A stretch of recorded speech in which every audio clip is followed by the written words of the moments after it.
Monsieur le Président de la République, je suis particulièrement sensible à l'intérêt que vous portez à la cause de l'abolition universelle.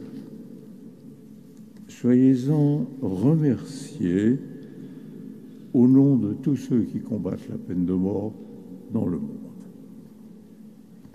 40 ans après le vote de l'abolition en France, je veux d'abord saluer la mémoire du président François Mitterrand.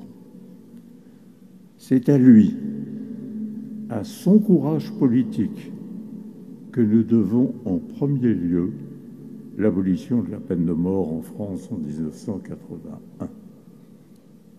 J'y ajouterai celui du président Jacques Chirac, qui a voulu élever l'abolition au rang de principe constitutionnel en 2007.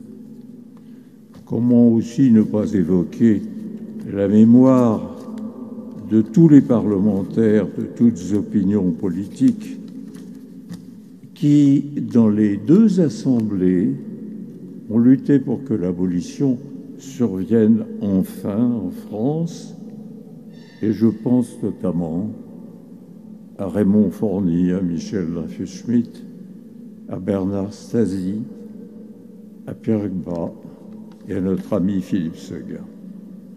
J'en pourrais nommer bien d'autres. Face à l'opinion publique majoritairement hostile à l'abolition, ils ont tenu ferme sur leurs convictions, que ceci serve d'exemple. 40 années se sont écoulées depuis le vote de l'abolition en France. La marche vers l'abolition universelle n'a depuis lors cessé de progresser. Nous étions en 1981 le 36e État à abolir la peine de mort. J'ajouterai que nous étions le dernier dans la communauté européenne, ce qui, pour un pays qui se veut patrie des droits de l'homme, n'était pas exceptionnellement brillant. Mais aujourd'hui, sur 198 États membres de l'ONU, 109 ont aboli en droit la peine de mort, 36 ont renoncé à la pratiquer. Et en 2020, aux Nations Unies, 123 États ont voté un moratoire sur les exécutions. Ainsi, l'abolition est devenue majoritaire parmi les États du monde.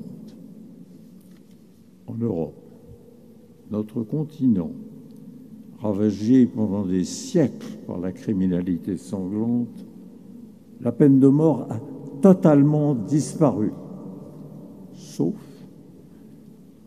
en Biélorussie, le dernier État stalinien.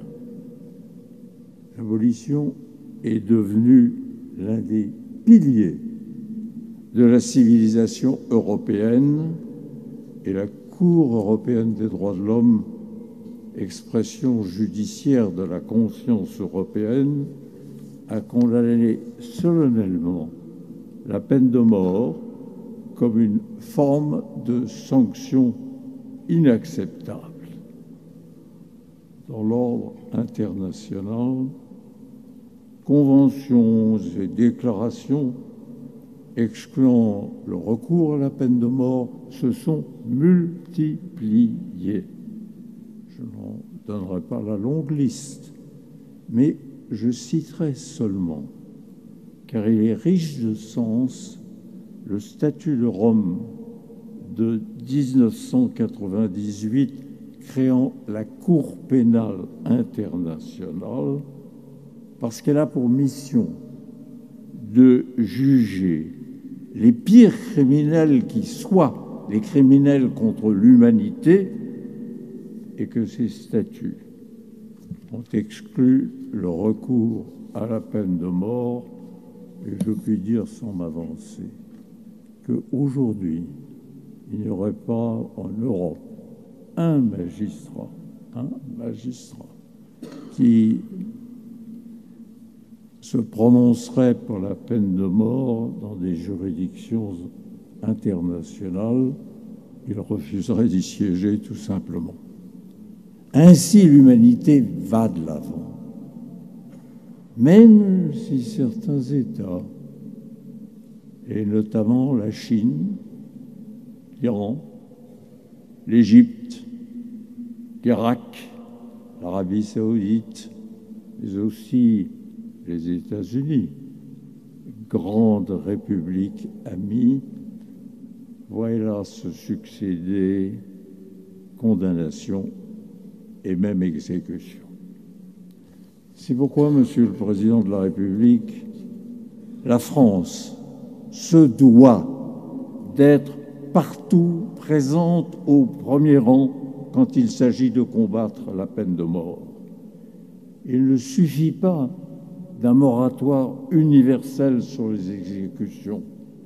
Nous devons obtenir qu'il soit mis fin aux condamnations, car nous refusons que s'accroisse la masse des milliers de condamnés à mort dans le monde, parmi lesquels se trouvent des innocents qui peuplent les quartiers de la mort pendant des années, voire des décennies.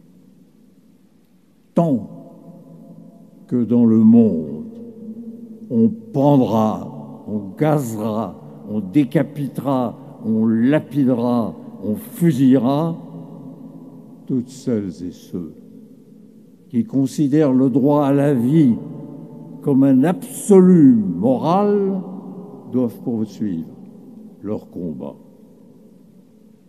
Je veux, en cet instant, vous dire ma conviction absolue. La peine de mort est vouée à disparaître de ce monde parce qu'elle est une honte pour l'humanité.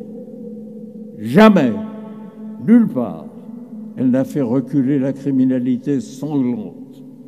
Pire encore, s'agissant du terrorisme, ce fléau de notre temps, la peine de mort transformerait le terroriste en martyr ou en héros aux yeux de ses partisans.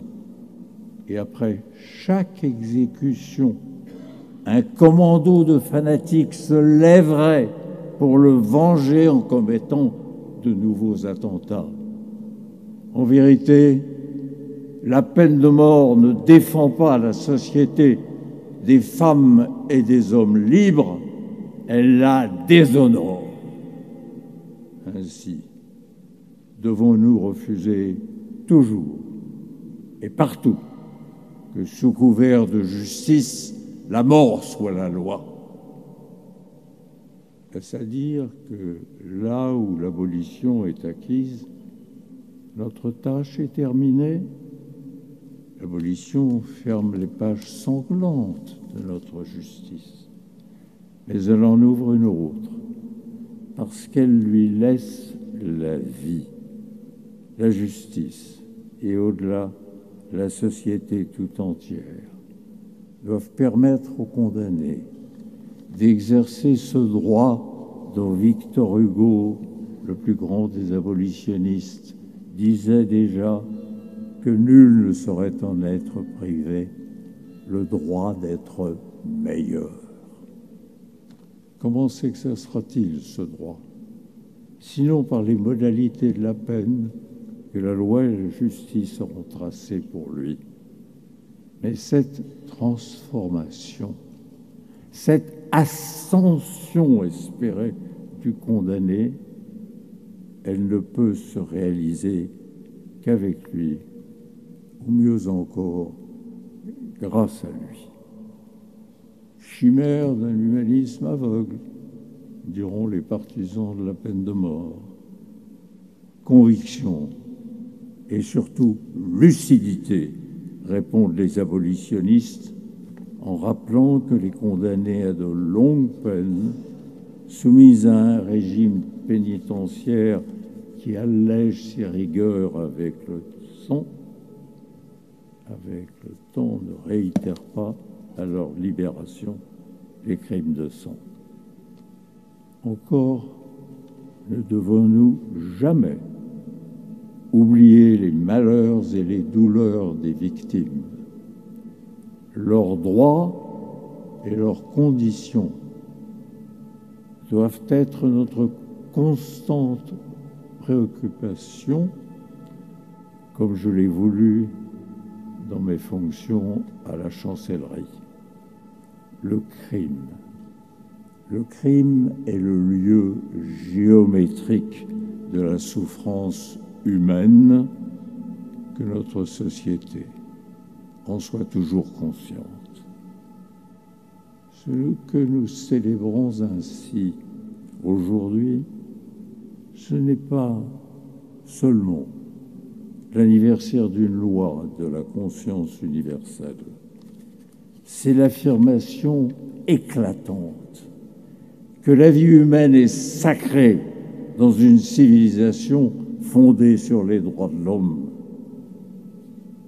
Dans ce panthéon républicain, où reposent de si grands défenseurs de l'abolition, Hugo, Jaurès et symboliquement Condorcet, il est légitime, grâce à vous, de le rappeler en ce jour: vive l'abolition universelle.